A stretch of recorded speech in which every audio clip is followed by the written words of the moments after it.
about so why are people moving to Texas from California? Because things are opening up. All the comedians, the people who are making a living doing stand-up comedy, like the Uh-huh. comedy clubs and a lot of celebrities and stuff are making that exodus from California to Texas now, going to Dallas and Houston. And Oh, so no that's it's a kidding. big deal. Yeah, a lot of people are doing it. That's so great. I have a lot of family in Texas, in the Dallas area, and they're all stoked because it's becoming like a swing state, you know? Yeah. And no, like hell has essentially frozen over when Texas becomes a swing state, you Yeah. know? So they're excited about that. And I just thought, wow. So TruthSeekah, I just wanted to thank you for coming in. We have some juicy topics to talk about. And I know that I was specifically thinking of you for talking about the whole conspiracy theory stuff, because I know that you have had your own history with that. And I know a lot of our listeners are really curious about the topic and maybe grappling with some of the stuff themselves. So you know what, before we start, can I pull a little feather card for you? Sure. Okay. I love this little deck because it's just like little bird messages, and I know that you like to you appreciate a little nature wisdom here and there. Yes. Right? Oh my gosh, this is a good one. Okay, so this is Spirit talking to you, the spirit of osprey. Have you heard of that bird? Yeah, I have. Okay. So here's just a little brief message. It says, your success is now at hand, and allow the abundance to flow to you effortlessly. And I so receive it. receive it. It's so cliche. On the But wings of an osprey, not on on the the wings of wings. eagle, on the wings of an osprey.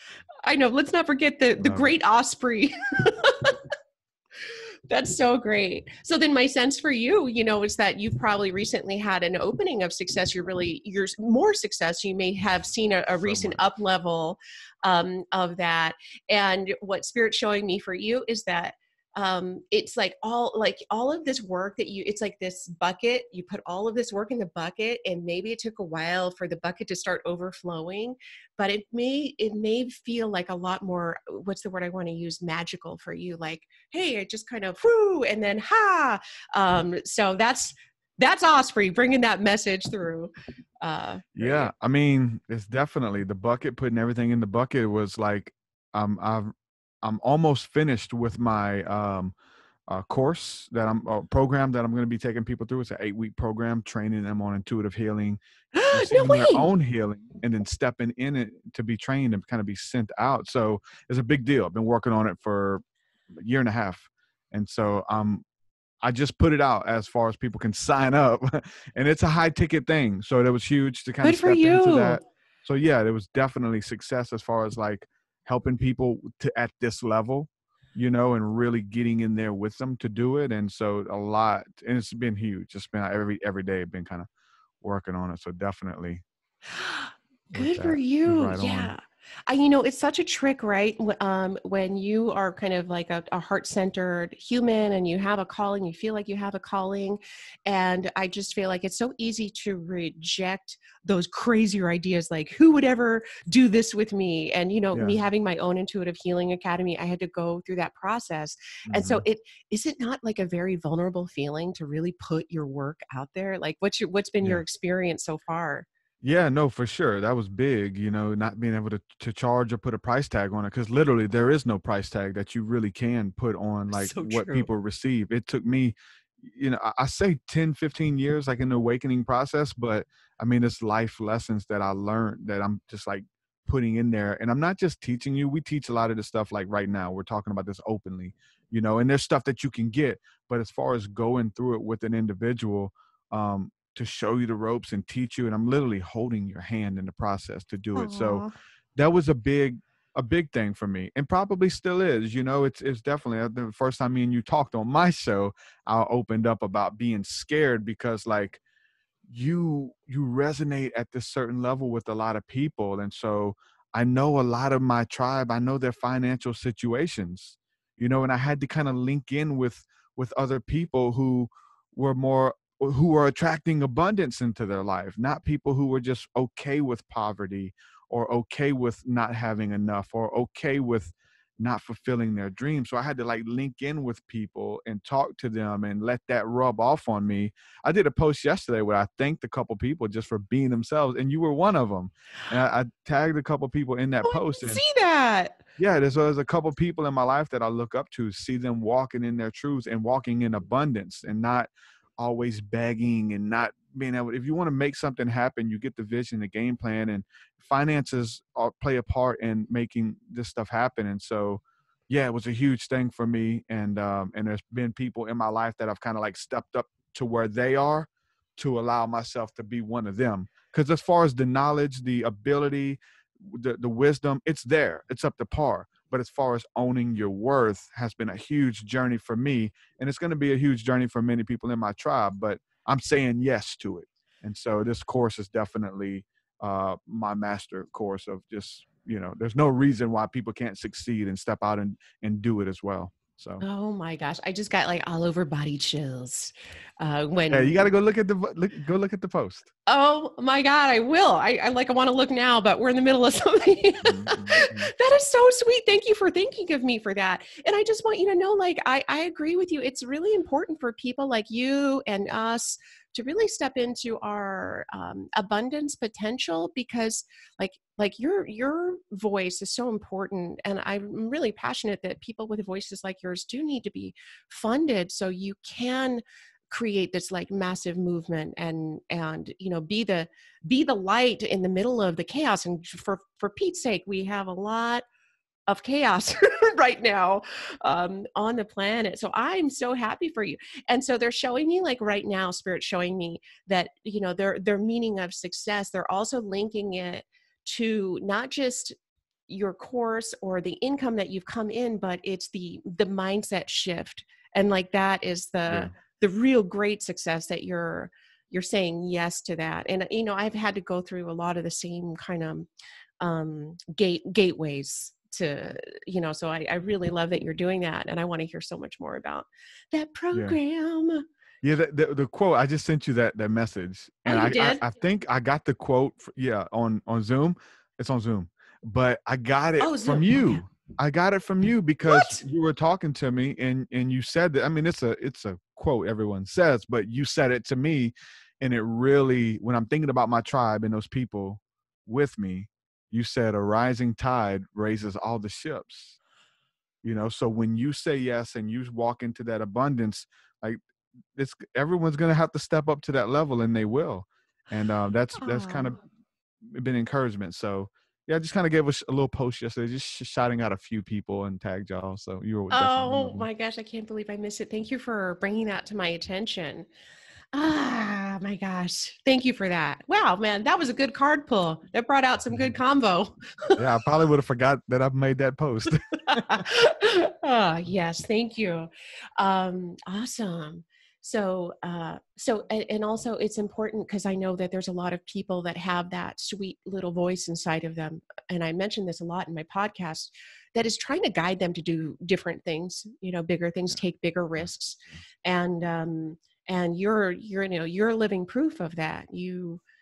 I mean, just to even start a podcast is like, what you doing? And the music that you're writing, you're really putting your voice as a hip hop artist and all of that. I mean, it takes serious cojones. So, I mean, for you, did it come from it's just like a heartfelt desire? Did you feel like it was like, spirit calling you or God calling you into a different mission? What was that beginning process like for you? yeah. Just those dreams, the dreams Mm. and being able to do what you love for a living, like to be able to wake up and do it. So music is a hobby, and it still blows my mind that I get paid to do what I would do and have done for free for years. All of this stuff. I'm a Mhm. healer regardless. And so it was like Mhm. coming to the terms that I'm not becoming a healer. I'm not becoming whatever this thing. Already am those things. And Mhm. so whether it's through plant ceremony, which was huge for me, of just getting that game plan on how to bring this part of me out that is in there, that I have a vision, and maybe it seems so far away because a lot of times, even though we have that vision, that we only thing we see is the obstacles. This is Mhm. why I can't do it. So like in even writing my course, it's like, okay, we're identifying those things. There was things that told me I couldn't do it. You know, how can I lead guided meditations? I'm like so self-conscious with my voice and sound ghetto. It helps for rapping. My rapping is on par. I'm good at it, but having a rapper lead a guided meditation for me, I was like, no, it ain't gonna happen. It's not happening. Oh my But God. people are like, your voice is so soothing, and I'm like, no, I speak broken English, you know. That is the cutest thing, that you think I can't do a meditation because I sound too ghetto. That Yeah. is hilarious. And then I did it, and they're beautiful, and they're helping people, you know, and it's getting over that fear. But that was huge for me, because Yeah. I have comments where people make fun of my speech all the time on YouTube, Oh, that's saying too yes, bad. and it can cripple you, it can mess with you, you know. And if somebody said this guy's mantra is and he's just repeating himself, you know, and Oh, there's those totally. little, they get 1,000 great comments in that one low jab, boom, they're just trying to take that jab, I know, you know. this work, if nothing else, it totally builds resilience, and they'll find your little, your sweet spot, they'll find your little sweet Hey. spot, right in there. Yeah, I get, some of the weirdest, and it's weird how people go out of their way to make these comments, to kind of be like a little trolley. I mean, I've had people email me like, okay, I don't like your smile. You smile too much. Oh wow. It's like, okay. I mean, and we've talked about, people have called me major names, right? Like the devil and, Yeah.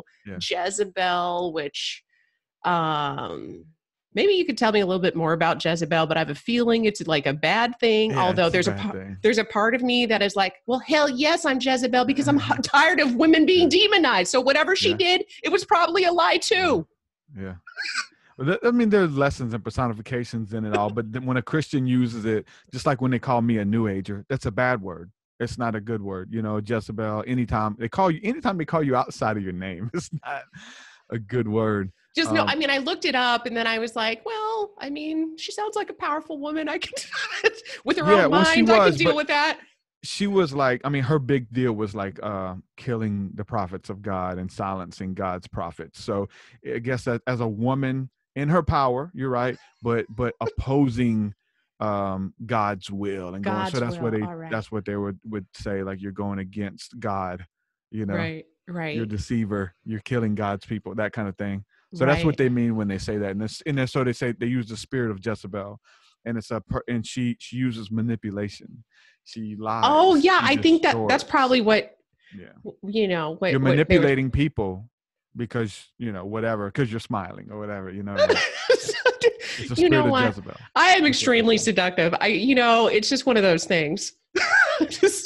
Which is like so ridiculous. Yeah. But I had a guy, a friend of mine, out of the blue, he started listening to the podcast. He's like, hey man, why are you laughing? When people are talking, you start laughing.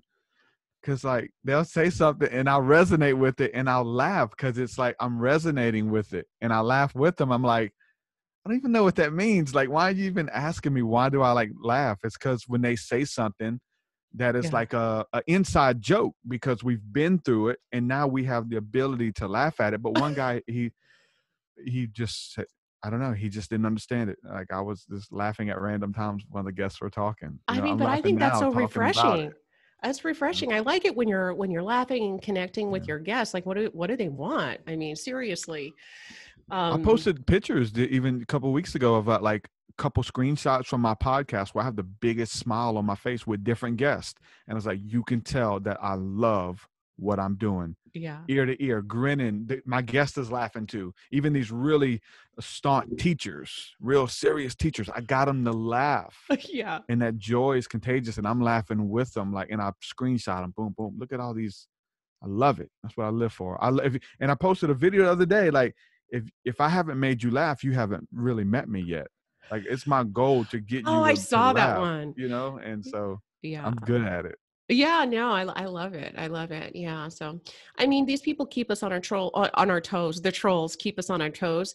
But I think that's a huge reason why, at least the people that I mentor in business and things, that they have a resistance to being visible. I mean, especially right now in social media, it's like cancel culture and all this like really mean stuff going on. Yeah. It's like, they have a good point. And at the same time, your voice shouldn't necessarily wait for the world to be, Eden you still, Yeah. have a place in this world and your voice. And again, it's like the good comments and the support and how we touch lives far outweighs those handful of people that are, calling me a biblical horror, evil, killer of prophets and a manipulator and the devil, and that I dance with devils. Okay. I mean, the list goes on. Yeah.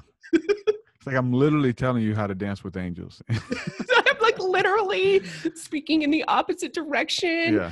but maybe just like buy the book. I don't know. I don't know what to say to you people. Yeah. I mean, and a lot of those comments too, what I found, and I've done it in the past, just jokingly on trying to punch up on a radio show. I made a little snide comment on Twitter while they were live on the air. And I referred to them as Beavis and Butthead. I was like, you guys are a ripoff of Beavis and Butthead. I'm joking. It's a crude guy show that on a national syndicated show. And they read it on air. What? And they pulled up my website. They started playing my music, and people are calling me like, hey, I think you need to turn the radio on. They're talking about you on the radio. I was like, what are you talking about? They said, yeah, they read that comment. So and you now were they're like, arguing, you were like a troll for a second. I was trolling them. I was being, and so I was like, I'm a huge fan. I'm just joking. Like, I didn't think you guys would read it. Like, you guys are huge. Like, and, but I called in and I got to kind of, they were digging in on me really hard. But I got to finally call in and kind of apologize and tell them how I was fans of their work and what they got to do. And, I got to explain myself, and people were calling in. Yeah, I know TruthSeekah. He's this. He's a religious fanatic, and like I'm listening to it on national huge radio. I'm like, oh God, you talking about the death of an ego? That messed with me hard. Wow. I'm having these random people call in who I knew like years ago. Yeah, I knew TruthSeekah. I was in a band with him. He's a jerk, man. He's a douchebag. I'm like, oh God, I'm gonna beat you when I see you. like the ego. You know what I'm saying? Like. And I had to call in, but it was a surreal moment, and so I kind of learned from that too. Yeah. And now people do that to me. They'll check me and give me this long comment, and I'm like, hey, dude, why'd you have to say that? You could just ask me or whatever. He said, oh, I was just joking. I didn't think you would see it, because they knew. I guess they thought that if they posted a beautiful comment, that'd be like, I'll just click like and go on. But if they're taking a dig, it'll get your attention. So they were just doing it. It's like, oh, I don't really feel that way. I was just doing it to get your attention. I'm like, okay, I see what's going on here. Wow. You're just trying to dig. You're trying to get a rise out of somebody and get a dig. And it does. It does. works. I mean, you understand, obviously, the psychology behind that. I learned firsthand. But I'm like, okay, so they called you out on Beavis and Butthead? I mean, they must be like really sensitive, because that's not even a bad comment. It's not really that bad. It's a radio show with two guys, and then they make fun and they tell jokes and they just crude humor. So they literally are. They were that, You're just telling the truth. Yeah. That's so great. Oh, I love it. Okay, so yeah, back to this topic of social media, cancel culture.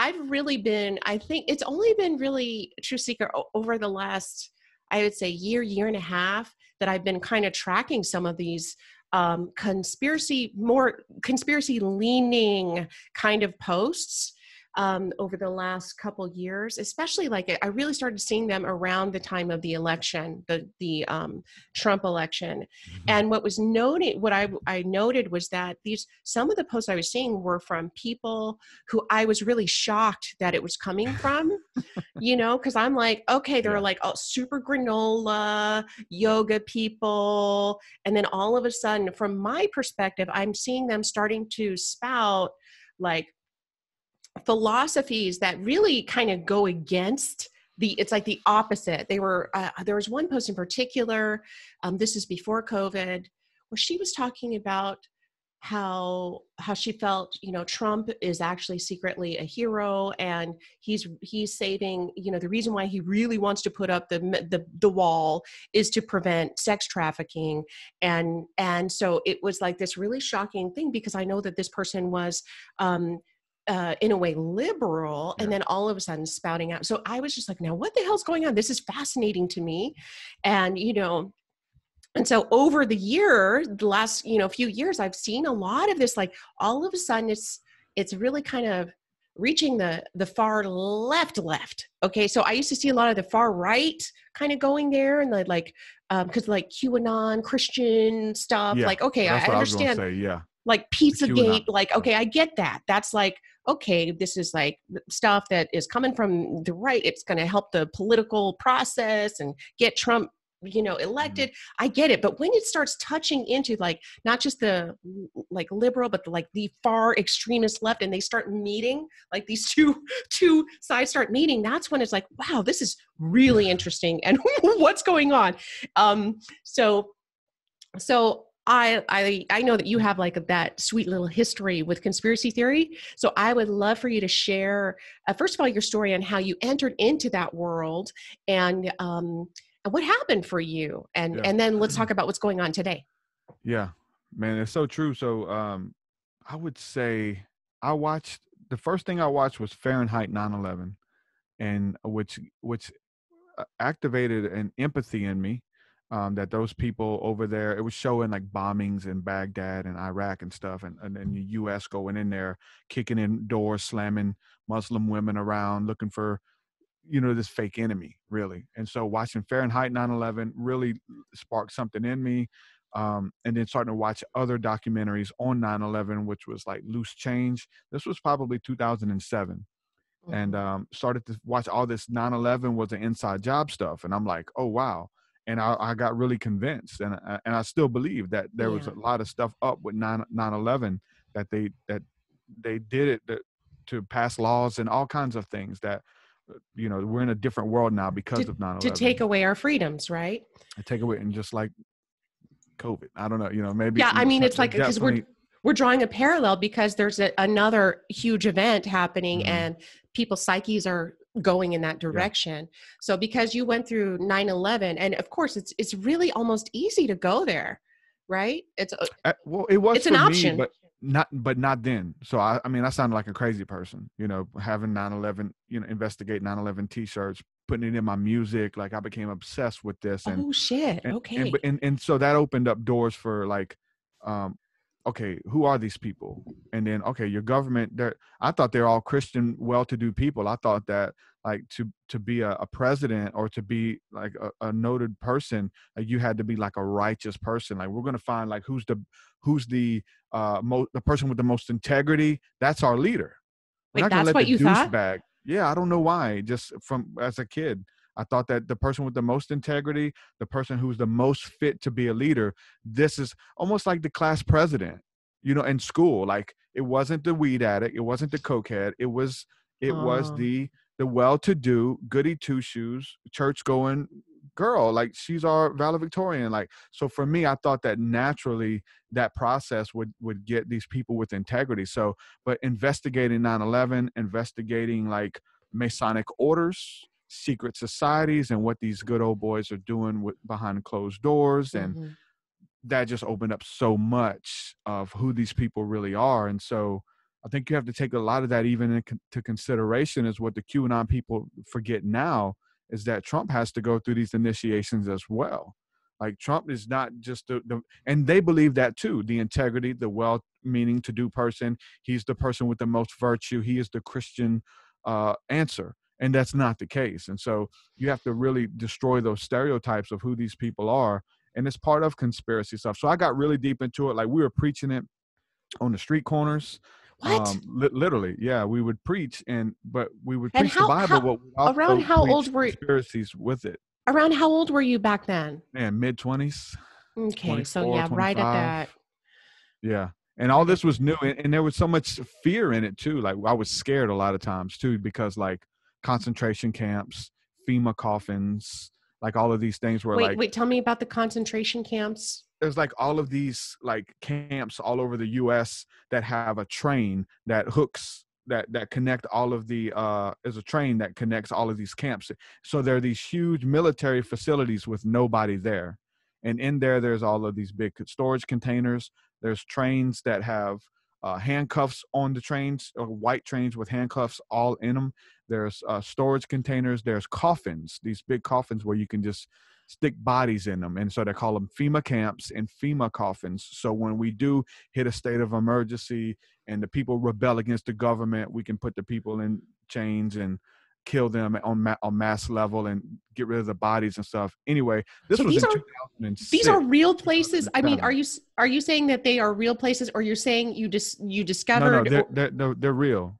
They're real for there. emergencies?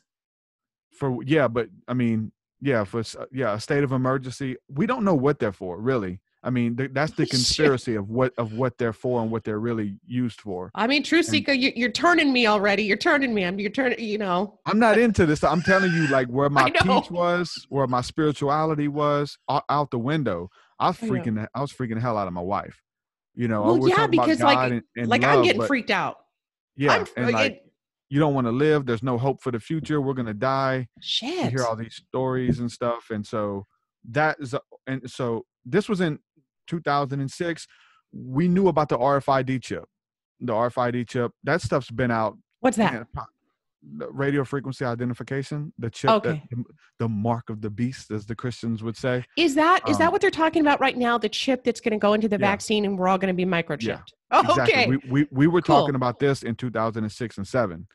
And Right. there was mandates and laws and things that were passed that said that there was a certain date, I believe it was like March 4th or something, 2008, that, and there's papers and print and government documents and all this stuff that we were like, we got to the bottom of it. And they, like, the Real ID Act, which was because of 9/11, that because of all this stuff, now you're going to get the mark, and we'll be able to track everyone all over the world, because you won't be able to buy, sell, or trade without that mark. And literally, we thought it was in 2008. There was papers. Now, if those papers were real or not, or by somebody who's getting a rise out of people to facilitate these agendas, whether it's somebody themselves or the secret governments that are like pushing these conspiracy theories out there to keep the people divided, to keep you in fear and all that kind of stuff, to see who the people are who would try to resist the government, to see what websites you've been visiting if you're into it, and those kind of things. And so Okay. So literally we thought it was happening. let me And stop you. go Can ahead. I stop you right there? Because there's a lot of like, oh, here's a document floating around, right? And then You people can make share them. it. People A lot of them are share fake. it as Yeah. if it's real. People share memes as if they're real, and they don't do they see it because they believe so much that whatever, that it's like they'll believe anything at this point. So you're saying that you were seeing documents, and did you take the time was there anything in your mind that, like, at the time when you were full blown, that would make you stop and go, maybe people are faking this shit? Mm-mm.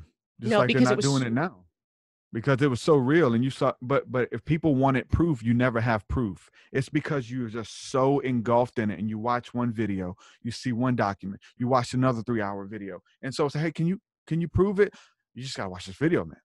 Did you know about the trains? Did you know about this? Did you know about that? And there's really no proof. It's because you're filling your mind with this scenario. It's a conspiracy. It's most likely fake, all of that stuff. But it becomes real. It becomes your reality, and you're panicking. And I mean, it changed my consciousness, like, of going out and looking at the architecture with buildings and seeing Masonic symbolism everywhere. And Mhm. I mean, it's there. There's a lot of it's real. Like, I remember going to a job interview, and I sat down at the boss's desk, and there's a Masonic Bible sitting in front of me, like, at the table. And I didn't know that, like, studying this stuff, if I was a Mason, I was supposed to grab the Bible and open it up to a certain page to let him know that I'm one of them.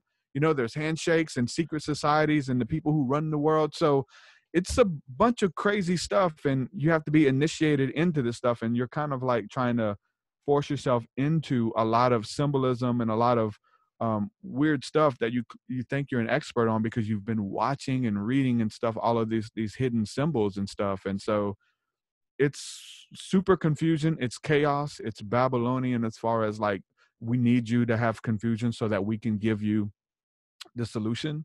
Like, once you're in confusion, then you'll ask for the answers, So again, we preached it in the streets. I was a part of a ministry that did it, and that's what turned me on to them, because they would preach the Bible, but then they would preach on 9/11, and they would preach about, we would link it in with the Bible, just like they're doing now. We'd link it in with the stars falling in Revelation, how that was going to be bombs that were going to be shot. America's going to be destroyed as Babylon is going to be destroyed in the Bible, and we start linking ourselves to these prophecies that aren't for Americans. They're not for us, but it makes it more real. It's more sexy, like thinking that it's talking about you when you're reading that book about these destruction that's coming upon the land and all of this stuff. So there was a bunch of stuff in it, but I think when the group that I was in thought that America was going to be destroyed and that we needed to leave America because the bombs are coming. And then they would give you documents on how we're going to close. They're going to close the borders. You can't leave. And if you miss this window of opportunity to leave America, you're going to be destroyed. And they would link it back to stuff Jesus said and stuff in Revelations and scare the hell out of you. So much so that women were leaving their husbands, selling all their belongings and going with these people who bought land in Egypt. And they had these other holy books that were taken out of the Bible that said that Egypt would be the only place that would be protected because it's when Christ comes back, he's coming to this certain place. And literally, this was a movement that I was involved with where people, everybody left, and they started a huge commune there. What? And then what happens after the commune is the leaders start sleeping with all the women. And well, I mean, I could have told you that. That's yeah, it so always predictable. Happens. Yeah. The weird thing is like what helped me, like it's all hindsight. When I'm going through it, I'm like, listen, guys, it's going down. You know, you believe it. You drank the Kool-Aid. Totally. But literally after the fact, in hindsight, I'm watching documentaries on Jonestown. I'm watching documentaries on how all these cults get people. And it's like, damn, they were saying like the cult that I was in were saying exact same things as they were saying. I mean, it was definitely a black nationalist thing or people of color, Mexicans, Indians, and saying that you are God's chosen people and America's trying to kill you because you represent God and you are God's offspring. And they would let white people into as long as you would, follow the commandments and obey what they were talking about and stuff. But once they started leaving the country and like all of our Bible studies and all of our preaching and stuff turned about, we must flee Babylon, get out while you still have, like, that's when I was like, hold on, man, I'm not moving to Egypt, man. This is crazy. I don't think that it's talking about that. And that's when I broke off. So you were married, but you didn't have kids at the time, or you did have kids? My daughter was young. She was young. So she was like 4 years old. So you drew the line at Egypt. Yeah, I wasn't leaving the country. They changed. Like, it's like, okay, now we rally the troops to make an exodus out of Babylon. Wow. And there's scriptures that say, come out of her, my people, so that you will not be a partaker of her plagues. When the plagues come, you got to get out of here. There's going to be no food. The food's going to be cut off. And they're still repeating these things now. Oh, that's for how sure. I learned. Everything that I learned in 2006, 2007, 2008, like they're people who would have never been into those conspiracies are now eating them up. And now they're in them. And I'm like, hey, guys, first of all, they're lying to you. It's not going to happen. Don't be scared. Don't let it take your peace. Don't let it take your joy. Your joy is the most precious thing. Your peace that is unshakable. Stay in that. Even if that stuff does happen, we're promised a supernatural peace and that we'll be protected to go through this thing if we have the right faith in God. And don't let anything rob you of that peace. And hence the documentaries and all that stuff that comes out now with COVID. It's scary. I mean, when it started, there was fear. That's why I was vigilant about maintaining my peace, because I knew what comes with that territory. Yeah, you've been through it before. You've been through that first round, at least in our lifetime, right? And you know this playbook, which is there's microchips and what else is there? What else is there? A lot of famine. There's all kinds of things like the famine, the pestilence, which is upon us. Chicken pox. The government gave the Indians chicken pox. Look, they're doing it now with COVID. They're doing it. They're going to be another one that comes out. I mean, it's confusion. It's chaos. It's designed to be that way. And a lot of it could be a little bit of truth. There's some truth in that. This is no truth. This is fabricated. This is made up. You're connecting dots that aren't there. There's a lot of, you're combining different conspiracies together. And then when the Bible, you connect ancient texts with it, like, then it's God saying it, it's not me saying it, it's God saying it. So that's like instant validation for these conspiracies if you can find them in the Bible and give scriptures, Yeah. And that's where we are with the Trump thing, with COVID, Trump saving babies, all that Trump. I piss a lot of my Christian friends off. Like, I'll tell them, they message me and I draw the line. I say, look, Trump's one of them. And they hate that because they're on the QAnon, which is conspiracy theories for the far right. The far right wing, my evangelical friends, they don't preach Jesus anymore. They don't preach the gospel. They don't tell you how to live a better life. They preach saving these babies. And so much so they're going into meditation saving babies. They're going into meditation to save babies? Yeah, saving babies in meditation. And I'm telling them, like, listen, if you really want to save babies, there's things you can do. Actually do. To infiltrate, to find out, to be the feet on the ground versus going in a meditation saving a baby. That's cool. You want to do that? Do it. But if you're not doing anything in your physical reality to go out and really try to find these kids that are being trafficked and sex trade and all that stuff. And I was a part of a church that was doing that too. I got into another church when I got born again that was trading their kids, and the elected officials were in on it. The pastor was in on it. Wait a second. They were actually trading their kids? Yeah, they would. Yeah, they would. Yeah, you can sleep with my kid. I'll sleep with your kid. Are you kidding? Yeah. Mm-hmm. You were in a church like that? I didn't, but see, it wasn't going on while I was in it. At least I didn't see it. Holy shit. I thought it was a regular Christian charismatic church. It didn't. None of this stuff didn't get real weird until we left, because I didn't go there but for a couple of weeks, and then I moved away. But when I moved, I think it was 2 years later, when we would come back to visit my family, we would try to go to church there. And so it was like maybe 4 or 5 months came back to visit, and then we went to that church on Sunday morning, like, hey, everybody, Derek's back with us. Say hello. He gave his life to the Lord, blah, blah, blah. And then wave at him. And it was a charismatic church. They would dance. They got tambourines. They'd march around the church and singing and all that. But then a year after that, we tried to come back to the church because I came to visit my family for Thanksgiving or whatever.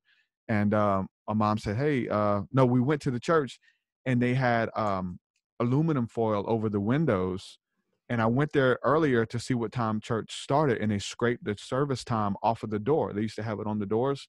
They scraped it off and it says service by invite only. So a church changed their services by invite only. And then a year after that, my mom comes down and says, did y'all hear about that church I used to go to? No, what happened? And she said, yeah, they was all on CNN. And the big scandal that they were having child sex rings, and they got into animal sacrifices and killing animals. And they found dead animals buried and blood all over the place. And they got busted. They all in prison. Teachers, sheriff's officers, the pastor, they were trading their kids out. And I went to school with these kids, like a lot of them. Yeah. Okay, I've heard stories like this, but I don't know if I've known anyone down on the ground who's actually not that you participated, but it was before the shit got weird. I would have told on them. If I would have seen, I would have told. But the way, when you read the reports, they go into detail on how he would groom people and open them up to see.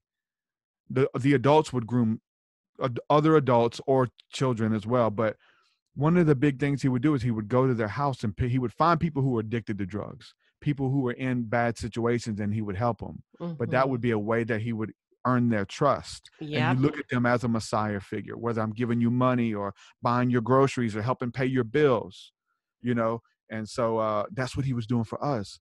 The pastor ended up coming to my house. When I came out of witchcraft, I needed help. And I called all these churches and needed somebody. And this was the pastor that responded. Oh. He came to our house and met with us and prayed and was bringing us to church and bringing us to Bible studies and meeting other pastors who were evangelists. But at that time, there was nothing suspicious going on that I could tell. And we only went there for a couple of weeks, until I ended up moving away. But that's where they get the show. They did a show, True Detective, is based on that church. Hosanna Assembly of God in Hammond, Louisiana. That is some shit. Yeah. Wow, that is some shit. And you know what's so interesting? I'm just connecting the dots this morning is that one of the things that really has bothered me about the QAnon version of the sex trafficking, which it is a real problem. It's a huge problem all over the world. So I'm not discounting the truth of that, but the lens or the filter that they use is always directed towards Democrats, which is weird, or other Republicans. Yeah. So they're making it this, I think they've kind of tried to soften that. Now they're throwing in some Republicans now, but it is not about just, I feel like they're doing a disservice by by kind of creating the story that it's just this rich elite thing, because it's not. No. It's a pervasive problem. And I'd like for us to discuss how the church has abused children and all, I mean, include everything, and also like do something about it if that's really your mission. It all comes down to the abuse of power. I mean, it is real with the elites. What is it? The abuse of power. You got everything in the world that you want. What's the one thing you can't have? Children. Totally. You can have anything else. You've earned it. You've created your kingdom here. Whatever you want, money, riches, wealth, women, any woman you want almost. But there's one thing you can't have, and it's those kids. And so even with the priest thing, you know, the priests who are getting into this, they're a position of power. Exactly. You know, and anytime, even with a family member who is abusing someone in that family, molesting them or whatever, it's abuse of power and authority. They're abusing it. So when you know, power corrupts. Absolute power absolutely corrupts. It's like people want the one thing that they can't have or something, you know, and they go after it and they think about it and they do it, and you know, it's demonic. And I mean, but I definitely feel like it's related to abusing the power and authority. I mean, even looking at, like, I know it's children and one thing, but just even having that power over people, looking at, you know, the Me Too movement is kind of what brought a lot of this to light. And then looking at Bill Cosby, who's got all the money. You can buy women, you can pretty much, you know, whatever. And he has to drug them and trick them. That was his thing. He wanted power, absolute power. I don't want you to be conscious. I don't want you, like, he would drug these women unknowingly and have his way with them. So it's this abuse of this power and position. And then he was a virtue signaler. He would get on to black people for the rap music, the way black culture, wearing their clothing, speaking Ebonics. He virtue signaled and shamed those people like it wasn't nothing, all the while hiding the fact that he is date raping women and slipping stuff into their drinks. The same thing with the Catholics. Hell, homosexuality, stay away. Homosexuals will burn. They're hiding. They're trying to cover up their rage and passion for men. They're homosexuals at heart, and but they can't be it. In their reality, in their line of work, in their family, they'd be excommunicated. So they, you know, be the loudest ones, and they're smoking meth with kids and in these relationships and raping them. I mean, this is, you know, all really dark stuff. And I mean, it's happening. And I do think obviously there's a correlation between power and just taking whatever the hell you want, which obviously is like a colonialized mindset. It's like, it's all about conquer and taking what's not yours. And so I feel like it's just another extraction of that mindset. But again, when it comes to the QAnon, again, I feel like, yes, it's a real big issue. And also, it's not just the elite that are doing it. You know, we know, you know, just as a therapist and working with people, that the biggest danger are friends and family for things like this. It's not this lone Democrat out there that's evil, you know, not always. I just think it's taken some of the perspective away from all the stuff that's happening here down on the ground, people getting nabbed off the streets. And it's not always like Hollywood, that's the demon. You know? That's a big, you know, I think it's a way to deflect a little bit, you know, to say that this is how we do it. And so you forget what you're doing here. Again, with the Christian things who are into the QAnon, they're doing it in the spirit and they're praying. But unless you go out and faith without works is dead. Like, there's literally things that you can do to help stop this kind of stuff, or at least make people aware of it. And the elite thing. And I mean, it gets sick. I mean, it's what we call it, sin, and it's not any respect of persons. Like, everybody from the rich elite to the homeless person, beggar on the street, like, everybody is susceptible to this. And so, the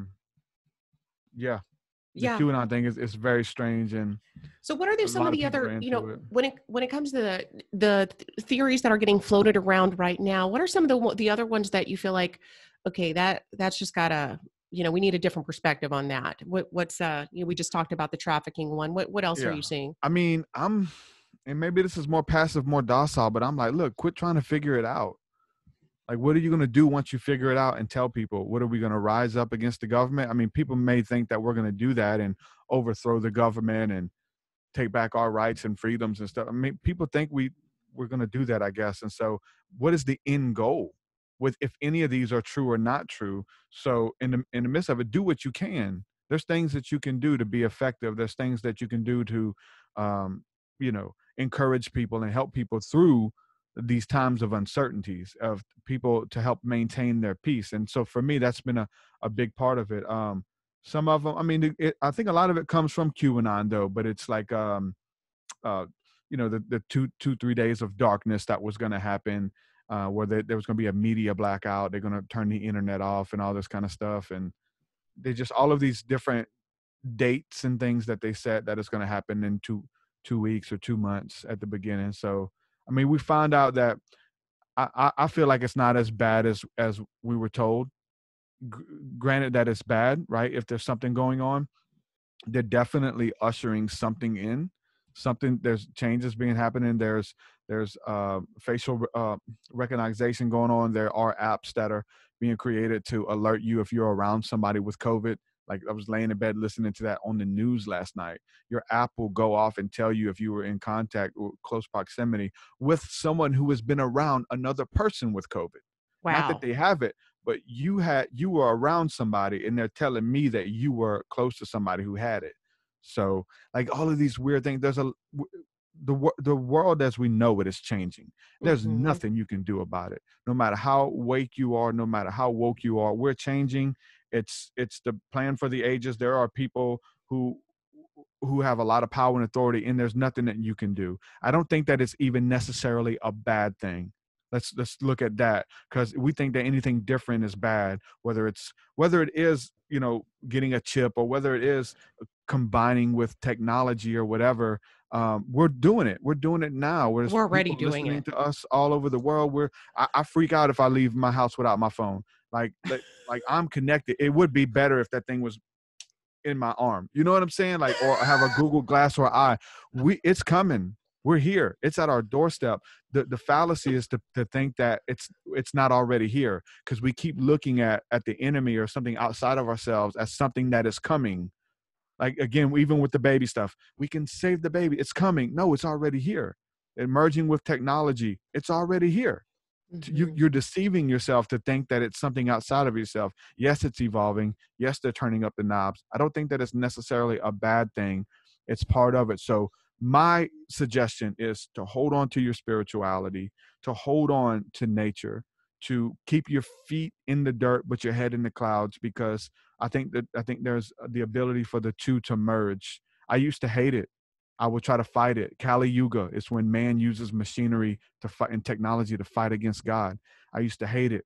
They're even creating apps, and all of this technology is kind of I wouldn't say a mockery, but it's a mimic of our spirituality, how we're all connected. We're all connected spiritually. You can come into the room and I can, like, if I'm in tune, I can know what you think. And I know if you're having a bad day, if you're dealing with stuff, we can feel that, and so now we have apps, and you're connected through Facebook and the global brain. I can check in on you on Facebook. I don't even have to talk to you. I just know that you had your kid's birthday party last week. I know that so-and-so was in town. You ain't seen him in years. You posted a selfie with them, and it's taking up like our social interaction. It's fulfilling us.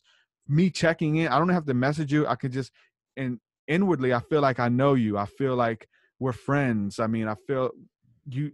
And it's a mockery of true connection and true spirituality. So a lot of people see that, but we're going in that direction. But I think we need to still hold on to nature and our humanity at the same time, to try to fight it, riot, and stand up against it. I don't know if it sounds like I'm just laying down and not fighting the power and stuff like I once did, but it's kind of the inevitable, we have to change with it. Interesting. Yeah. So a lot of people are wrapped up in that. And that one has always confused me too. It's like, we're going to be tracked. And it's like, from my perspective, we're already extremely tracked, extremely tracked. Man, and it's, look, Facebook apps and all yeah, that. exactly. Facebook apps, your map, I would have your been in map trouble. app. I'm gonna tell you straight up. when I was a kid, if I had Facebook, I'd be in trouble. When I would track my neighbors, I'll tell you straight up, I would have tracked my neighbors and found out their routine, because they're going to tell you, up, going to work, another long day, another 10-hour shift. They posted that at 8:00. Okay, you're going to be gone. I'm going in your house. Like, I would have got in trouble with technology. Like, so, you know what I'm saying? That's who I was. You little thug. That's so freaking That's awesome. who I was. And so Jeez. people are like, and part of that's the narcissist thing. I want you to know what I'm doing. Going to the bathroom, just had dinner with so-and-so, met TruthSeekah, here's the selfie. Like, we want people to know where we are. We want them to know what we're doing, but at the same time, acting like this is our privacy, We're giving it up. And most people don't care. Yeah, you have a smartphone. You know, if your map is on, if you have your map and you're using it, you can get tracked. We actually had a really interesting experience when I first moved to our community here up in the Bay Area. One of the volunteers in my daughter's kindergarten class, she was in kindergarten, was involved in something, meaning a murder, and this whole thing all over the community, like, this woman, she disappeared. We didn't know what happened. Well, they took her cell phone and they tracked where she was, right? Yeah. So without the tracking, her body would not have been found. And it turned out that the volunteer in my daughter's class that was there every day was the murderer. So it's like tracking, when you have real events happen to you like that, you're a little bit happy that you're tracked. Like, someone find me if I'm disappeared. Don't do nothing bad. Don't do nothing you're not supposed to. Don't Google things you're not supposed to be. I mean, these people who are getting caught for murder, they're Googling how to kill somebody with cyanide, how to kill somebody that's not painful. And they're pulling their search history. Hold on. Why were this person in your community died this way, and you were Googling how to kill someone the week before? They're pulling all your stuff. Like, we are being tracked. We don't know it. Like, you got to be careful. Like, we're being tracked. I don't look up any of that kind of. I'm scared to death to look that stuff up. They're gonna pull my record. No, you already have a history of just I know, theft. Right? It's the natural next step. Yeah. So, I mean, and I do understand people's concerns, and at the same time, it's extremely alarmist considering we're already being tracked. And it's easy to go in those directions right now, I think, for a lot of people. And I know that people are clinging to anything that helps them make sense out of it. That's why, I mean, I let them. Even in the spiritual community, we hear so much crazy stuff, and it is crazy. We have to be able to laugh at our own stuff too. But some of the stuff you hear, I'm like, listen, if it's helping you become a better person and hold your sanity together, especially during these trying times, I'm for it. If you're connecting with the beings from Zeta Reticuli, and they're coming to meet with you every Tuesday and Thursday for the next 6 months, like, listen, hey, man, tell them I said what's up. Like, if it's helping you become a better person. Now, if you're abusive, if you're abusing your power, if you're taking advantage of people and using Zeta Reticuli and angels and demon magic to manipulate people and stuff, okay, we got a problem. But as long as you're using your religion, your spirituality for good and stuff like that, I don't care what you're doing. And if all your conspiracy theories and Trump is saving the world, listen, if it's helping you make sense of what's going on, more power to you. Yeah. More power to you. Yeah. I feel like, I do feel like that. I have a lot of compassion for people who are going down that road right now, because they really must, like, as we all do, we need something to cling to. But like you're saying, I'm really even more intensely anchoring into the ground and into nature, into my spirituality, and especially nature. Still, spirituality. There is no spirituality without nature. Where do we think our ancestors come from, man? They were so connected. We got to return to the earth, man, for sure. Oh my gosh, so much so. Yeah, I'm starting to write a book about wealth magic, working with angels and all of that stuff. And it's so interesting what's kind of coming through and getting channeled. It's just like, it all starts with the earth, and it starts pre-religion, and it starts all, where humanity got its how humanity survived was through reading the signs and connecting with spirit through nature. This is before dogma. It just was there. And how do we really deconstruct in a way so that we can create that authentic, natural relationship? So I've been noticing an uptick in nature's nature's aliveness. And I think more and more people are coming to her. Yeah, looking at nature, sacred geometry, like which is the language of the universe, which is in nature. There's sacred geometry all in nature. We can solve our problems. We can advance and work with nature versus working against it or abusing it. And I think that's what we need to do. Um, Same thing with the angelic. Same thing maybe even with the demons or the things that we fear. Allowing those things to teach us and learning from them. And so embracing the ancient path and um, plant medicine's making a huge resurgence as technology is moving forward. Plant medicine's coming back, say, hey, don't leave me, man. It's like the counterbalance. It's the counteraction to it's like the equal and opposite reaction, if you will. It's going together. We're they're with us, making this journey, figuring stuff out. I think so. Oh, I love it. So speaking of Zeta, I wanted to ask you, there's one question that I get asked a lot when I'm doing when I'm doing interviews, and people, certain people tend to ask me, okay, what's your feeling on angels? Are they aliens? Do are angels aliens? Do they exist? And I have my own little experiences and theories on that. But I wanted to talk to you about that as loving up on some Bible, and I know you're kind of into some of the same things I'm into. Tell me what your perspective is on the angels and aliens saga. Yeah, I mean, understanding angels, you got to understand that they're messengers, and many different. They're messengers. I'm finding every day is evolving my understanding of angels and the different roles and the different ones that exist to carry out stuff, that are here to work for you, or work with you, to assist you, to minister to you. So everything is a messenger. The demons are messengers in a sense, right? Because they're here to carry messages. So which means the demons are angels, because that word means messenger. Understanding that, there's a big it opens up a huger can of worms of what an angel is. So we could be, I think the elementals and essentially could be angels because they carry messages. But when it comes to what we would call aliens, and angels as well, now I do believe that they are the angels of the Bible that traveled back and forth to meet with different prophets and seers of old to give messages about humanity, to give messages about the future, to show up and say, fear not, don't be scared. And then on top of that, they travel back and forth from a place that I believe is outside of our solar system. And I believe that there's aliens here as well, what we would call extraterrestrials or whatever, in the earth as well, in portals and dimensions and all that. But as far as when it comes to the stars, gazing at the stars and other planets, I believe that those are the angels out there. I believe that there is a code of conduct, that there's a level of ascension that humanity is a little bit behind, that we're working our way up to be able to number ourselves amongst the stars and we have to release step into this level of peace and integrity and things like that we're not at, that I think they are, meaning that all of those, they're all good, saying that the evil aliens and demons, and I believe in those things too, but they're here. The fallen angels fell. Understanding what heaven is from a biblical perspective, heaven is the sky. When you gaze into the heavens, it's the same word as looking up into the sky.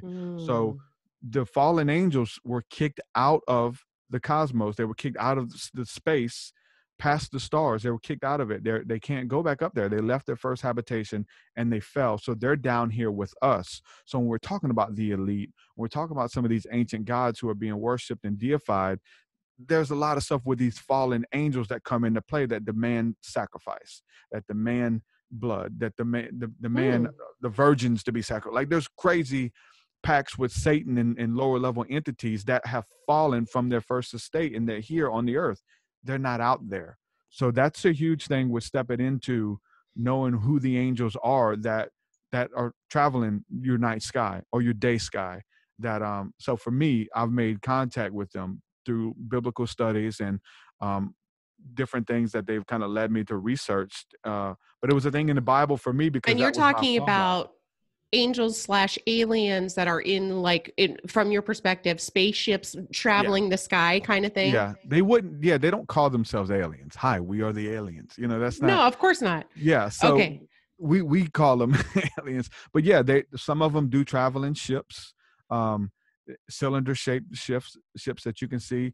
The majority, I would say, of what we've seen as well are living entities, which would be like the cherubim. They're these vehicles that are alive.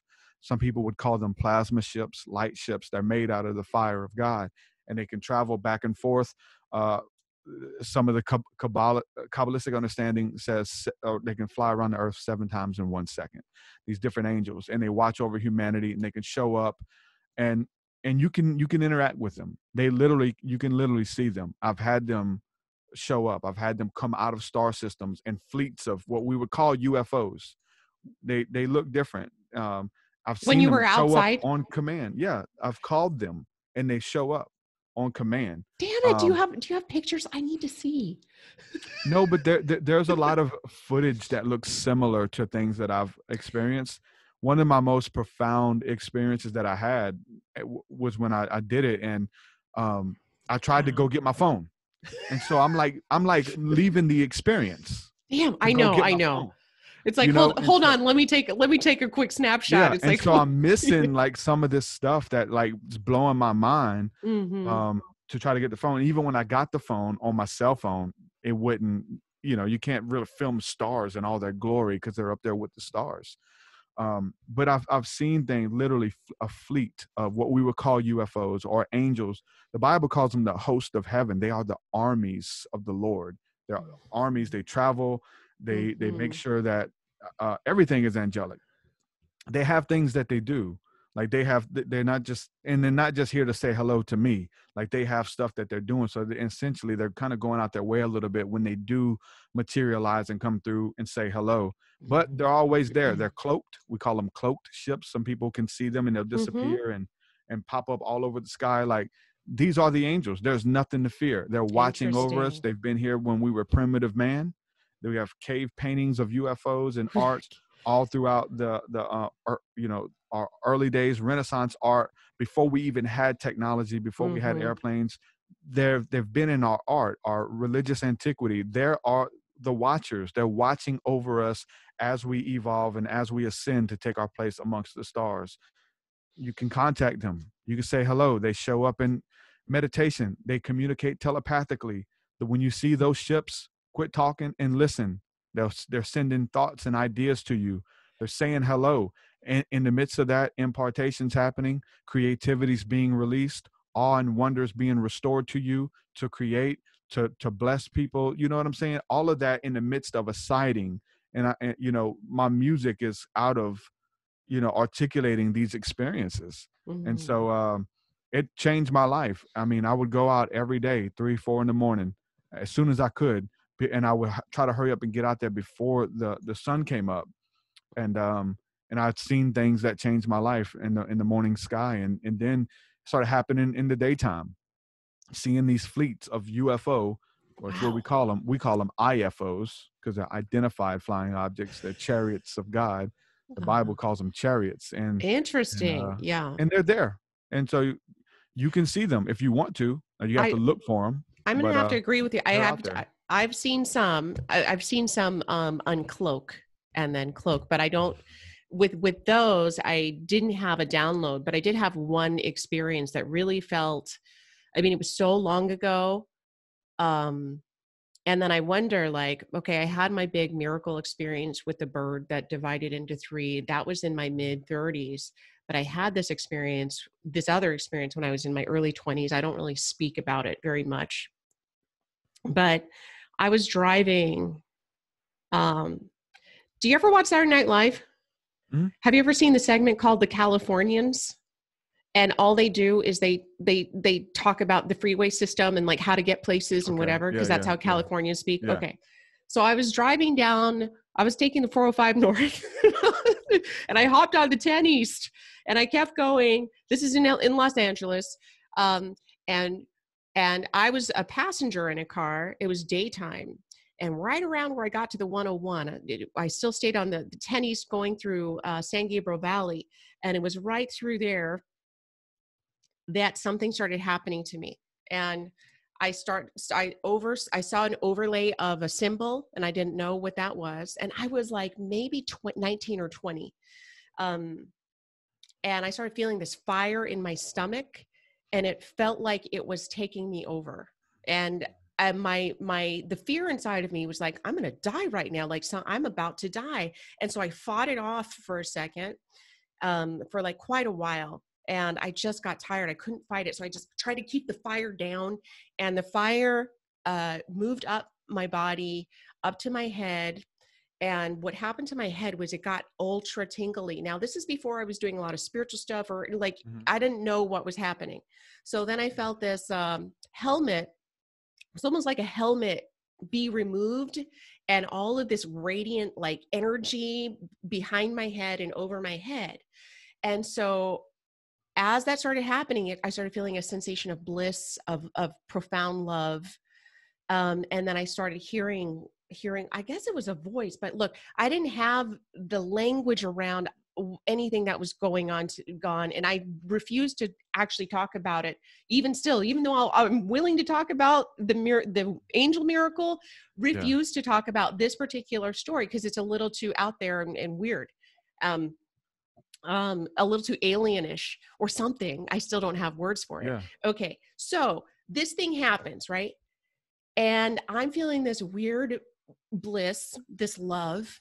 And I look up in the sky and I see symbols made out of clouds, and they're very like solid. They're almost solid, like perfect. It's not like when you look at clouds and you're like, I think I see a dragon. It was like symbols, like circle with a dot in it and lines, and looked really like a language. And I was like, whoa, okay, that's cool. And then the person that's driving, I look at him and I see a shadow. What should be his shadow was not his shadow. It was something with a really long neck with a big like head. And so I look at him and I say, hey, are you feeling okay? And he's like, oh yeah, I'm fine. So there was something about the experience where I couldn't talk about what was happening to me. So I could speak regular conversation with him, but I couldn't tell him what was happening. So for some reason, I couldn't say, hey, this weird shit is happening. I'm about to die. There's fire in my body. It's like I could not share what was happening. So I tell him, do you feel okay? And I'm like, okay, fine. So then I look up and I look at the car and I see the shadow of my car. And I'm telling you, the shadow of my car looked like a saucer. And it had, what was weird, it was like more bubbly than the car I was riding, but it didn't look totally like a flying saucer. It just looked like a different shape. But it was still like, looked like I was moving on the freeway, but the wheels were made of animals. And so I only remember one. I know for sure there was a crab, and then there was another animal, but I could feel and I could hear the sound. It was like a high pitched sound in there. And it was like, zzz, like super high pitched. And then even the person who was driving was like, do you hear that? And I was like, yes. But I couldn't tell him that, like, dude, we are rocking like creatures underneath us. We are like, and I could feel the energy like elevating, right? Like it was just like, and I didn't even know what energy was back then. You know, I just like, I could feel we were in a different place. So then a communication starts happening, and like, they show me like the illusion. They start showing me like, this is an illusion. And I start hearing stuff in my head, and they take me into like this great, beautiful, what felt like heaven to me, this energy that was heaven. And then they sunk me down and they showed me the evil. They showed me the frequency of the evil. And I could feel my body like collapsing right when they were showing me the evil. My friend looks at me and he said, don't be afraid. And I look at him and I said, thank you, dude. Like, thank you. And he looks at me and he's like, what are you talking about? And I said, well, you just said, don't be afraid. And he said, I didn't say anything. And so I was like, holy shit. Okay, great. And again, I can't tell him anything. So we start going in, and the world was like, you know, I saw these horned beings, but I felt super ultra protected. And it was like this lesson in like frequency. And ultimately it took hours for the communication to stop. and it was a deep, powerful communication. And they said at the end that now it's going to be my turn to get here on my own. That it like my sense was it was going to be a long road, but to remember this love, to remember this protection. And I'm telling you, with the whole, creatures, I was just reading, is it Ezekiel or who's Yeah. the other? Ezekiel. You're probably thinking Okay. Ezekiel's wheel. Yeah. Okay. So the seraphim, and Yeah. like there was creatures underneath it. And I just read that last year and I was like, holy shit. Okay. So the whole creature thing underneath the thing is a real thing. But I'm slowly putting some of the pictures together. So what's your take on that? Can you believe that? It sounds like an acid trip because it sounds cool, but then it got the creature things is really I out know. of I the mean, box, but I'm saying you can't make that shit up. No, I And mean, it sounds like some type of Kundalini awakening or Holy Spirit awakening, baptism, initiation kind of thing, you know? it definitely was, I would say. It's like initiation into that. And then there's usually a falling away or a journey back to it, if you will. And so that's what it sounds like, some type of initiation. But yeah, it feels like, taking some kind of blinders off or some type of helmet that was making it so that you couldn't receive. Have you Yes. felt that again? Do you feel that fire and that stuff again? Do you feel it when you go really deep in meditation or prayer or anything? You know, what's interesting is that there are times now in my life where I feel like I probably felt that day, but I was so polluted. I mean, I was like not a happy person back then. I was full of fear and just low frequency energy. So it was the first time I had an opening. So I feel, now I do. And I feel like, my connection with spirit's pretty good, pretty solid. Um, but yeah, I still feel it. And the one thing that I really took, my biggest takeaway was that they taught me about poverty. And they said that most people that you see around you, no matter how much money they have, will never feel this level of love, will never feel this connection of spirit. And so it equal, because I was super poor. I grew up poor, brown woman, all the worst shit happened to me, so it really helped me. It was a balancing of the playground, if you will, and that the real wealth comes from this inner experience, and that the richest people will never have that. And so I remember that, but it's not like my life was like, oh, wonderful afterwards. I still made a lot of mistakes. I was still fucked up, but I think like it did something to me on a fundamental level. Yeah, I think everything what we're talking about with the power trip stuff, those people are looking for that. They're looking for this peace and bliss, and they're trying to find it in different things. And whether it's the abuse of power, or power is going to fulfill me, this job promotion is going to fulfill me, which is money, right? Which is title, which is I am somebody, which is fake anyway. It's some fake title somebody gave you, but it's that inner peace, the inner fulfillment that you got to experience. And that's our birthright. That's what we're all looking for, to be fulfilled and to find our life's purpose. And the purpose is to walk in that peace and help others find that peace as well. I think that's everybody's purpose, is to find that and get back to it. And we try to fill it with other things. And so for you, it's a map on how to get back, because you've went there and you know what's possible. And so nothing else can satisfy you. Yeah. Most of the other people have never tasted that, so they don't even know it's real. So it's up for us to kind of talk about it or embody that piece in our art and our music and our podcast or in our books, right? To say, hey, here's a piece of that experience, and this is a piece of it, and there's more, right? There's ways to get back to it. And so everything should operate out of that piece, and that's what people are looking for, and most of them don't even know it. Yeah. So true. So, I see that, I was able to put that memory away, because again, where I was in life was not good. I think that happened maybe 2 years after my mom died. And I was, after, I still did a lot of stuff. It took me years to get out of the kind of lifestyle I was living. But that I do remember going into a depression after they brought me back to the frequency that I was living at, because they dropped me off, right? I didn't come back to like an elevated state. They brought me back to the frequency that I started before the event. And I went into I was like crying and devastated, really. I'm getting emotional now just thinking about it. But I knew that I was going to have my work cut out for me when I came back. And you have. I guess so. It took me a little while. Yeah. But even that though, of not like bringing you back to what your default was or whatever, it's just showing you what's possible. And there's things that you have to do to maintain that and to walk in it, and things that you have to cut off. And so you didn't know that. And then, so you got to vibrate at that lower level, and maybe go even lower than you thought you were. But to really, in the end, get back to this higher vibrational state that's possible, which is universal love, universal light, to be able to feel it. We got to have that contrast. It's key. Darkness provides it. Oh, The demons totally. provide it. You can't learn Totally. without the demons. You don't know. Everything's just love and light. No, you don't know that until you've been through the darkness. And so I'm so thankful that I have a contrast for even my day, how my day is going. Well, I know how yesterday was, so I know what I want tomorrow to be like. So there's a grid on how I can get there and how I can manifest it, and work with the angels, work with God to bring that into manifestation in my life. And literally, they're vibrational states of frequency that it's our feelings, it's our consciousness. And totally. There's higher vibrations and lower vibrations. And I've been taken there. I've, had those experiences where for days I'm crying, and I can feel it. I'm so close to God's heart.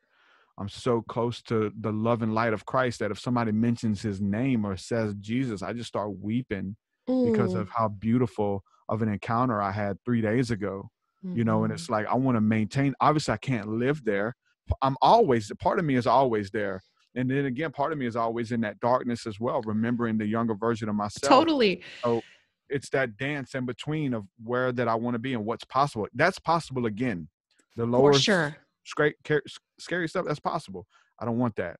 I want to choose today to bless others, to show respect, to walk in integrity. And that's how you maintain those higher levels. Yeah, I so agree. And I think, another thing that I took away is that there's different frequencies that you can live on. And I didn't use the word frequency back then, but that when they took me down, it was still like in this overlay of the real world. When they took me beneath the frequency that I'm used to into a deeper state of fear, and where the other entities were, I think that one of the feelings that I got was like, hell is actually happening right here, right now, based on where you're holding your frequency, the line based on your experience. And I like how you said at any time you could go back to that dark place, because it's true. You have to stay in choice and do things that lift you up.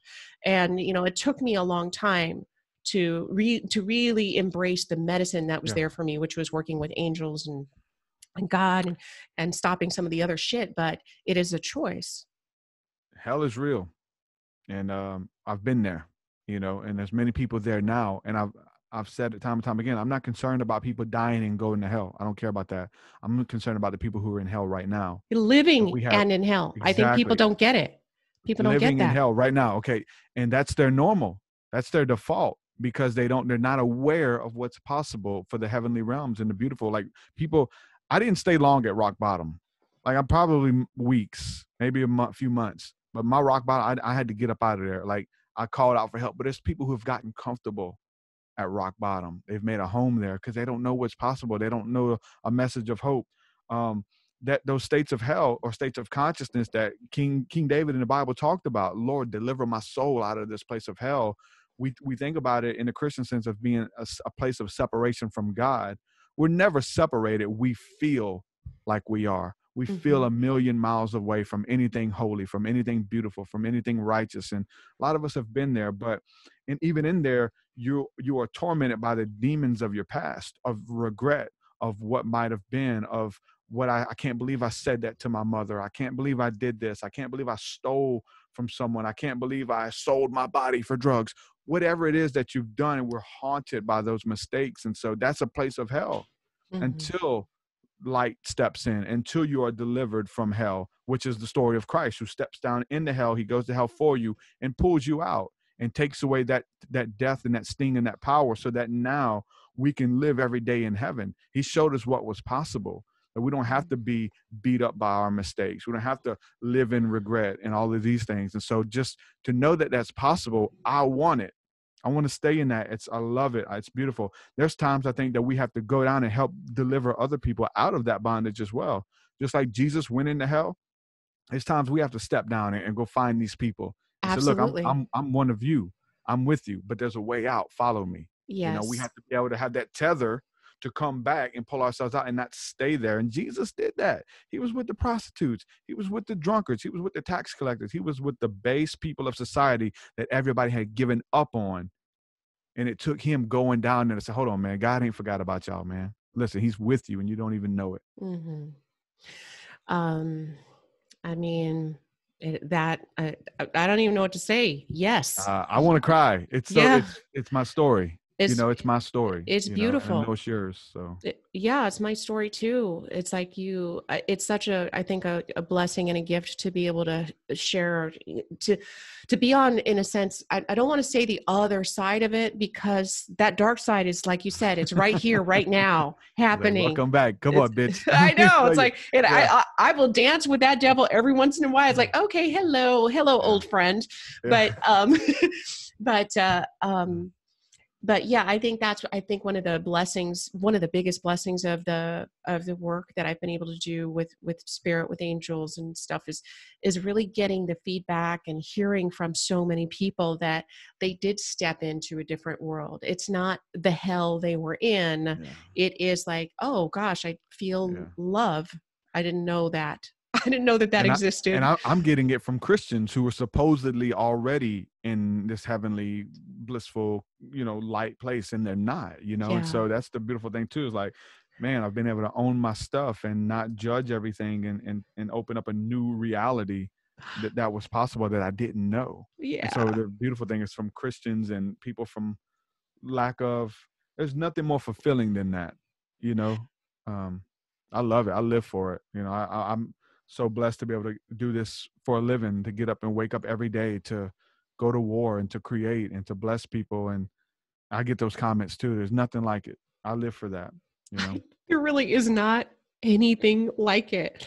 It's so wonderful. And we got another retreat coming up this next weekend, and get to meet people that's been affected by my work. And I don't know how So is it a mushroom retreat? Yeah, but we don't. It's not like it's not psilocybin. It's the legal mushroom. So we're going to be kind of tapping in through Amanita. I know I told you a little bit about it last time. Yeah, you have. It's different, but it's more. It's going to be a little bit of that. We're going to do some rapé, but most of it's going to be through like Kundalini yoga, breath work, doing some hiking, connecting, maybe some stargazing. So it's a little bit of all of it versus just showing up and doing mushrooms or whatever. And it's all men? Facilitating. Yeah, it's all men right now. Yeah, just doing men's retreats. Let me tell you, man, our men, they need connection like this, like authentic, soulful connection. I just feel like our men are starving, like floundering, looking for that like authentic community of men who are just honest and vulnerable. And, so God bless you for doing that. Well, I mean, that's the biggest feedback that I've been getting. Like, we've been having fun. We had a beautiful mushroom trip or encounter, and then stargazing. Like, I took them out to see UFOs. They came and said hello. Like, no way. People never. Yeah, they're playing tag with us in the night sky, popping up, boom, boom, doing that. It's awesome. It lights something within you. It's really cool. I love it. So have so much beautiful experience doing Kundalini yoga, breath work, rapé, like just doing this, facilitating this spiritual experience. But the biggest thing that both trips we've done is just facilitating of like, hey, the fact that I'm not alone and I have other people out here now in person. We got people all over the internet, all over the world. But when we come together and you can lock arms with someone and we're having dinner, we're having margaritas, we're just being dudes, but we're spiritual. We're talking about these experiences and our hangups with religion and where we are now. And just, we can't do that. Everybody's separated. So to come together and having a men's retreat like that, that's the biggest thing they took away. So look, man, this camaraderie that we had, with these other men. So Oh, it's so beautiful. And especially, I know with COVID and all that stuff, a lot of people have been separated, and I just feel like this round is going to pop off for you. It's going to be even more deep and more powerful. We've done two that both been so different. So I'm wanting to see what's the difference this one's going to bring. Oh my gosh. I feel like it's going to be really good. I know I've been chomping at the bit to get back to doing some retreats and taking people in ceremony and things like that. But, California, we're getting hit hard. So I'm going to wait a little bit longer for that. But, and, my favorite place to go right now, it's like, I've been chomping at the bit to go back to Peru, but Peru's getting, it's locked down right now too.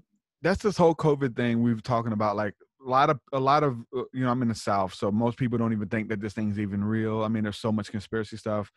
It's as soon as election's over, it's going to go away. They're just doing this to sway the election and sway votes. Like there's even people who think the Democrats made this COVID stuff and are blowing it out of proportion because Trump's all like, Trump's like, I don't want to be here. This isn't real. I don't even know. I think it's going to be gone tomorrow. That kind of stuff, like giving these people hope. And so a lot of people don't even believe that it's real. And, what the religious people down here, they just, man, they're not taking it seriously, and they just they think it's going to be gone after the elections. But I remember doing podcasts early on, and I'm talking to people in Jamaica who are on lockdown. I'm talking about people in little villages in India. They're on double lockdown. So you think this is just for an election? This is bigger than you. If anything is narcissistic, they think that it's about you and about your vote. They just want my vote. Man, get out of here with that. Like, it's bigger than this. It's going on in it's worldwide. So I think that's so narrow-minded and narcissistic to think that it's all about you and your vote. They're just trying to win your vote with the COVID. It's crazy. I know. Even Peru's in on it. Peru is colluding with the American government. The American election. Come on, man. You have not been to Peru if you think that Peru is in on it. I mean, they are like of the earth, of the land. They're like super heart focused. They don't give a crap what's going on over here. Hold your peace. I know. This soon shall pass. Unfortunately, a lot of the indigenous communities up there are getting rocked hard in Peru. So we've been doing some support work with some of the groups out there. But yeah, so if you think it's not real, then look at Peru and what's happening in other countries. Yeah, I'm in Alabama. They refuse to wear a mask, even if it's mandated. And they're like, I ain't wearing, man. They're going into stores, filming themselves, knowing that they're about to get in a confrontation. It's crazy. Yeah, that's intense, man. Well, I'm glad that, they have you out there. Trying to bring bringing the balance. Battles wisely, Bringing the balance. Try not to run everybody off. I'm in the balance. If you're not careful, you'll run everybody off because you're not choosing a side. You're in the middle, that narrow path, if you will. It is a really narrow path to stay on. I've noticed it's getting narrower and narrower. You can placate to either side, but you got to stay in the middle. Yeah. It's a process. So, TruthSeekah, as usual, I love having you on. Thank you so much for sharing all of your conspiracy theories with us. They're not my conspiracy theories. Your amazing experience with conspiracy theories. Relationship with them, I guess. Your relationship. I mean, I think it takes a really strong human to really break yourself out of that kind of indoctrination, if you will, like that kind of cult mindset that some people don't get out of it. Some people don't. So good for you. And thanks for talking to me about aliens and all that good stuff. And just in general, I just love having you on. So we talked about, we've already talked about your intuitive training that's coming up. Is there anything else that you want to throw out there? And how can people find out more about your training and your books and all the good stuff, your music? For sure. Yes. So all of my stuff is available at TruthSeekah.com, TruthSeekah.com. My book is here for those of you who have not had a chance to pick up my book, Spirit Realm, Angels, Demons, Spirits, and the Sovereignty of God, foreword by Jordan Maxwell. Sending prayers and blessings to him. You can go to Amazon and get that. You can go to TruthSeekah.com. If you add it to your cart, you probably add a few more dollars to get free shipping. if you haven't got a chance, but if you've already got it, get you another one to give to a friend. Make sure you get the Angel Experiment as well by my friend Corinne Grillo. So add both of those to your cart. You'll probably get free shipping. Make sure you do yourself and someone a favor. But yeah, all of my stuff's at my website. Go check it out, TruthSeekah.com. Thanks, TruthSeekah. And we'll have you back on again. For sure. Everybody loves our talks. Like the last talk that we did together, everybody in my community is like, oh man, she asked the right questions and all that cool stuff. So it's cool that we vibe really well and bring the best out of each other, I think. Yeah, I know. I love having you on mine and then kind of, turning the tables every few months or whatever. So I know. And it's like, we don't even have to have a huge agenda. It's just like, hey, let's just talk about. Hang out and talk. We have like 2 words. Mm-hmm.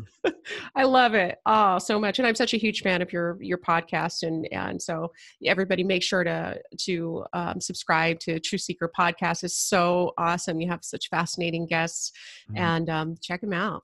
All right.